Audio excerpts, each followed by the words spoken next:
guys, it's still raw. It still hurts. A good night's sleep has not changed a thing. Um, I cannot believe what I saw last night. I woke up and it almost felt like a dream, like a nightmare. But it's true, I was on Sky. I'll play that shortly, talking about it. But I'm still absolutely disgusted with these players and this manager. Whatever happens, if we somehow pull off a miracle upset and stay up, whatever I say here and what I'm about to say on Sky will stay the same, and I'll feel the same, because I can't identify with that. Thousands of fans travel 5-6 hours on the road to go and watch their team in a game that you have to win, and you play like the team that's on the beach while the others look like the relegated, the side battling for relegation. Disgusting. Absolutely disgusting. Let me just play the appearance and then I'll come back. West Ham fan Dan Lawless joins us now. Right, Dan, do you believe that you can still stay up? I'm really lacking on belief after last night. It's sorely lacking.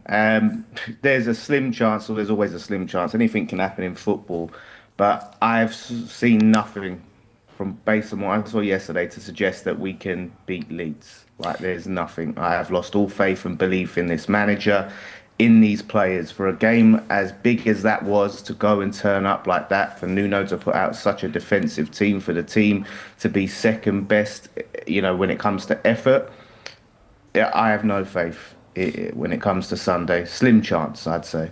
Dan, do you think some of your big players have just not turned up at the right times? I always think Jarrod Bowen has kept you on his own. He's kept you in Somerville. Even Fernandes in midfield, I think he's a terrific little player, but just not performing at a crucial time of the season. Yeah, I agree. I looked at Bowen yesterday and he was practically anonymous. The only thing I can recall him doing is firing a tame shot at the keeper when he should have laid it off to another player. For someone that's supposed to be our captain, our talisman, it's just not good enough, and players coming out at the end and saying, we got to do better. It's not. I don't want to hear all of this at the end. I don't want to hear about how you're hurting, because the fans are hurting. You didn't do it when it counts. We needed him to step up. We need these big players to rise. Somerville. Somerville tried hard. He had a really good purple patch of scoring goals, and then he's gone missing. You're right. It is the big players letting us down, and it's a real tough one to take for me. It's still raw. It still hurts. It's hard to find the words. Honestly, it's tough. Yeah, no, I can see that from speaking to you. You said there that you've lost faith in the manager and the players. So with Nuno Espirito Santo, if you stay up, would you keep him? And if you go down, do you think he goes anyway? Look, before this game, I was on the fence with Nuno. And I thought, if we go down, and we can try and keep him, I think he'd be in a good place to keep us up. Or if we stay up, he'll have a pre-season and he can rebuild. But after that, I've just seen too much. Whatever happens, I just want him gone, to be honest with you. Like, to go in a must-win game and play so cautiously in defensive, I've seen enough. Crystal Palace was another one. We were cautious in that game when it was a team there for the taking. We've dropped around 20 points from winning positions under this manager because of his cautiousness, because of his just lack of ambition in games. And I've seen enough of it. I don't care where we are. I don't want to see it anymore. So he'll probably leave anyway if we go down, because him and his agent think he's too good for the Championship. And I think they're seriously deluded if that's what they're thinking, because honestly, if I was any other fan of a Premier League team, I wouldn't want that type of manager anywhere near my club. But there was times this season where everyone thought West Ham were down. And actually, he got you into a position where it looked like West Ham were going to stay up. That was largely down to him. And at the moment, you've got 36 points, which most seasons is enough to keep you up. He hasn't been that bad. His No, record, listen, his record's I quite won't good. deny that he's done good things and he's improved players, at this club. But he's been here since September, and we've been in this mess throughout the whole season. We spent most of it in the bottom three.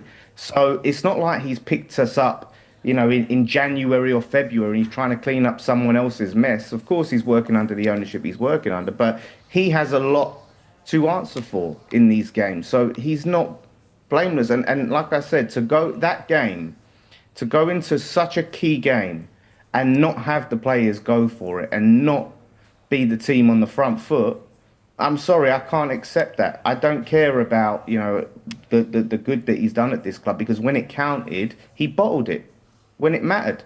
So, as far as I'm concerned, I can't wait to see the back of him. Okay, well, what about players? Who would you want to see the back of if you go down? And who would you be desperate to keep? How long we got? Yeah. Look, to be honest, as much as I'm really angry at the players at the moment, to be realistic, if we're a championship club, we could do with keeping most of them, because a lot of them are too good for the championship. As much as I'm really upset by their character and their mentality, but to be realistic, you look at it, Fernandez is going to be gone.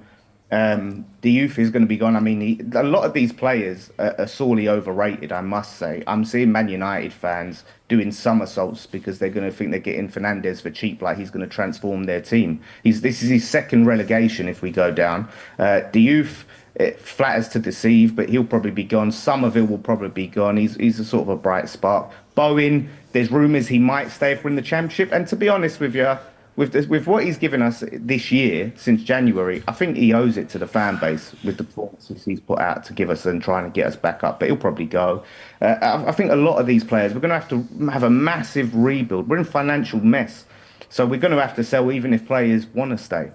It's really a dark situation we've put ourselves in. And for them to, like I said, to perform like that with everything on the stake, jobs on the line, it's unforgivable. It really is unforgivable. But I'm not going to be upset anyone goes. I'm not attached to any of these players. They can all go. Whatever happens, happens. Yeah, I can see how much it's hurting you, the threat of relegation, but it's not over yet. Thank you. Well done. Cheers, guys. The way I had to fight and wrestle with my words to try and not say anything that would get me in hot water, it was hard. It was very hard at times. I had to really think about, okay, how can I say this in a way that Sky can air? But I'm fucking disgusted. There you go. Let me let one out there. And I bet, look, people will think I'm harsh on the manager. And he has done some good things, but I'm sorry, he is a coward. I didn't want to say it on air, but he is a coward. And I don't know why anyone would want that for their football club. You look at Forest. Even Forest fans will tell you. I mean, look at the games he lost towards the end of the second half. Like, last year, he barely won a game in 2025. And we had a bit of a purple patch in 2026. He brought Paco in. I didn't even mention that. That's when we improved. We brought Paco in. I'm not saying he gets no credit. But he's thrown games away. He threw 2 massive key games away to Brentford and Leeds earlier in his tenure. Just throw them away experimenting. The times that this guy chooses to fucking experiment, it's just a joke. It's just a joke. Like, who knows, if Chelsea batter Spurs, I may feel somewhat better. And you think, okay, no, last day, let's have it. It's hard right now. It's hard to see it. It's hard to have faith after seeing that. And listen, if we do get another chance, the players got to earn that faith back. But all Spurs need is a point. 1 point. We've made it that easy for them that all they need is a point. We couldn't even draw and make them have to win. Couldn't even do that. You just rolled over.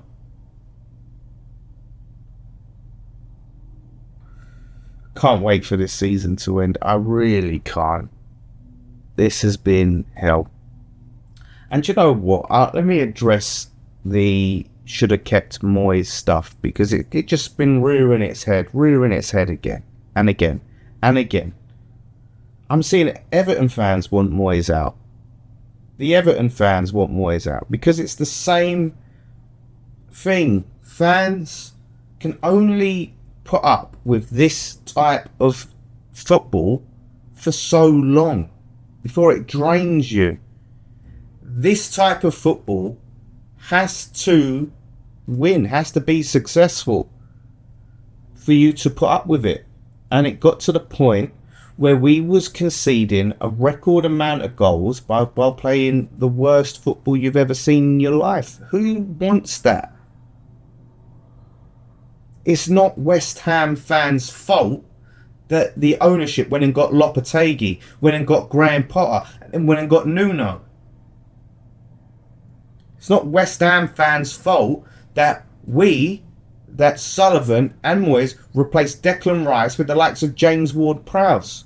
We spent that money so poorly that we are in the mess that we're in now. We bought old, bang average players, and we wonder why we're in such a mess. We were players that we can't get fucking rid of.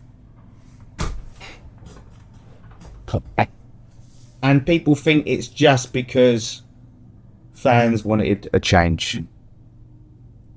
Like, if Everton fans decide they've had enough of Moyes, and it sounds like a lot of them have decided they've had enough of Moyes, and something happens and they get it wrong next, were they wrong for wanting a change? No, it's just not. It's not fans' fault that the club is incompetent. You know what I mean? And look, it doesn't mean I'm ungrateful for the job that Moyes done while he was there. Of course, I'm grateful, but there has to be a point where there's a ceiling. And if you want to go forwards and not backwards, you've got to try to evolve and progress. But we didn't, because Sullivan just goes and gets the cheap freebie managers time and time again. So people can throw blame at fans all they want. The fans that pay their hard-earned money or stay up late in other countries and watch the team and support the club all they want. But people that actually have a brain know where the blame lies, and that is David Sullivan. And the only hope I can have that comes out of this is we get him out. And I think, look, if it's confirmed that we're relegated tomorrow night in the Chelsea-Spurs game, then that last game has to be a protest. Has to be. Flags, banners, songs. You know, I'd encourage people not to run on the pitch because you can get a criminal record and £1,000 fine. So I would say don't do that. Don't do anything that's going to get you in financial or legal trouble. But let's do everything within the power to really make that a cauldron for Sullivan and to really let people know that we're not happy. Sing all the songs that you like, you know, and especially the ones about certain allegations. Oh, I'm just hurting so much right now, guys. It's so hard. I've been absolutely miserable. It's just like I could have took lose. I would have been upset if we lost. Of course I would have. But to lose like that, that's hard to take. It's really hard to take losing like that when it really matters.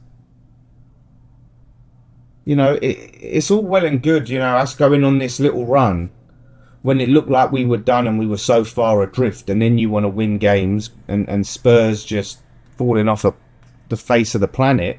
Like, reality,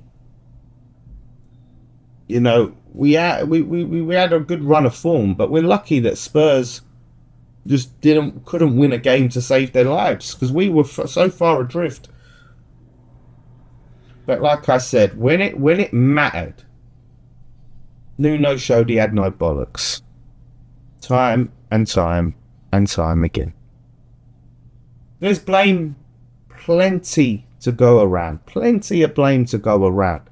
So let's not argue over whose fault it is, because the players, the manager, previous managers, and most important of all, the ownership, they all should share the blame. But it's the fans that suffer. That's the sad reality. It's the fans that suffer. So, on to Chelsea, Spurs, that we'll watch along here tomorrow. Let's hope. I'm so tired of fucking relying on other teams, mate. I'm so tired. But let's hope that Chelsea turn up and give us one last chance. We've had more chances than we deserve, and we've fumbled chance after chance after chance. If we stay up, listen, it'll be a sweet victory. If we stay up with how bad and desperate it's looking, of course it will. It won't change my feelings on manager, ownership, and a lot of these players. So let me know what you guys think. Am I too harsh? Was I too harsh on Sky, on Nuno? I'm emotional, and some people don't like that and think that you need to be a robotic, disattached robot when talking about your team. But I'm a fan. I'm not a professional pundit. I'm just a football fan with a camera, and it's tough. It is tough to do this right now. So yeah, let me know how you guys feeling and think, and I'll be here tomorrow live for the Spurs Chelsea game.